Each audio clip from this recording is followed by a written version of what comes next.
Olá, sejam muito bem-vindos. Aqui trataremos de como controlar suas contas.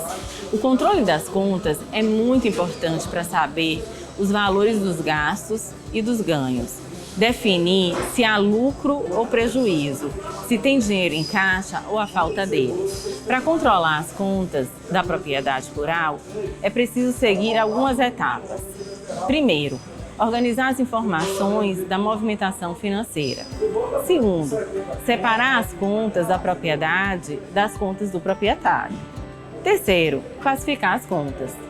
Quarto, controlar o caixa. Iniciamos organizando as informações da movimentação financeira, identificando as entradas, saídas, gastos, receitas. Depois, precisamos separar as contas da propriedade das contas do proprietário. Para isso, é necessário ter uma conta bancária da propriedade, separada da sua conta particular, e definir um valor mensal para que você receba. O lucro poderá ser distribuído, reinvestido no negócio ou guardado para momentos futuros, quando se farão necessários. O próximo passo é classificar as contas. Classificar as contas consiste em definir qual conta pertence àquela entrada de recurso, àquela saída de recurso, àquele gasto ou àquela receita. Para isso, use um plano de contas, que é um instrumento que contém todas as contas que serão utilizadas pela propriedade. As duas principais funções de um plano de contas são permitir a comparação do comportamento de uma conta em dois momentos distintos. Por exemplo, os gastos com salário em 2019 com os gastos com salário em 2020. E a partir dessa informação, dá para fazer algumas ponderações. Aumentou os gastos ou diminuiu? O que fez gerar esse comportamento? A partir dessas respostas, poderemos tomar algumas decisões.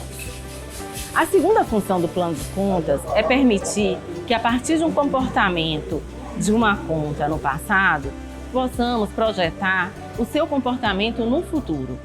Então, a partir do conhecimento do gasto com salário em 2021, posso usar como parâmetro para projetar esse gasto em 2022. Desse modo, poderemos prever os gastos que teremos no futuro próximo e tomar algumas decisões.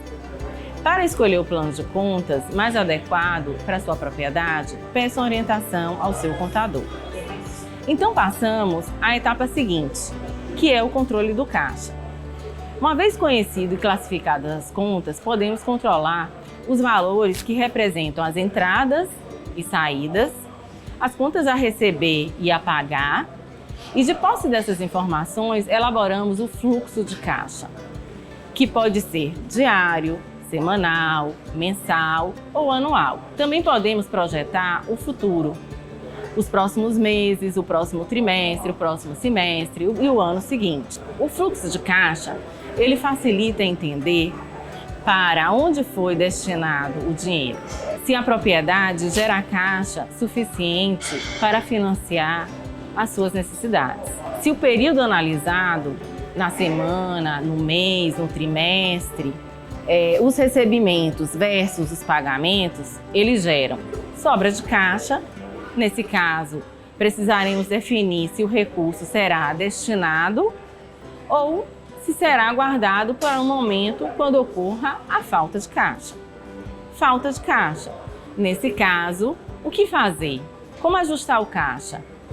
Como casar os recebimentos e pagamentos? A partir desse conhecimento, você poderá tomar diversas decisões usando o fluxo de caixa no presente como ferramenta. O fluxo de caixa, ele também é um instrumento de planejamento. E como instrumento de planejamento, ele irá permitir prever onde os gastos serão realizados, avaliar se as entradas de caixa que ocorrem todos os meses serão suficientes para pagar as saídas de caixa. Evitar dívidas, pois será possível antever o que irá ocorrer nos meses futuros. Reservar as sobras do caixa para momentos de emergência ou de investimento. O controle das contas e o fluxo de caixa devem fazer parte do processo de rotina da propriedade. Seu resultado é uma propriedade e um produtor mais profissionalizado, o que representa maior vantagem competitiva em relação aos demais. Também viabiliza a permanência do produtor no campo de forma mais sustentável. Para maiores informações, procure o Senar e o Sebrae da sua região. Fique sempre atento às novidades do agronegócio.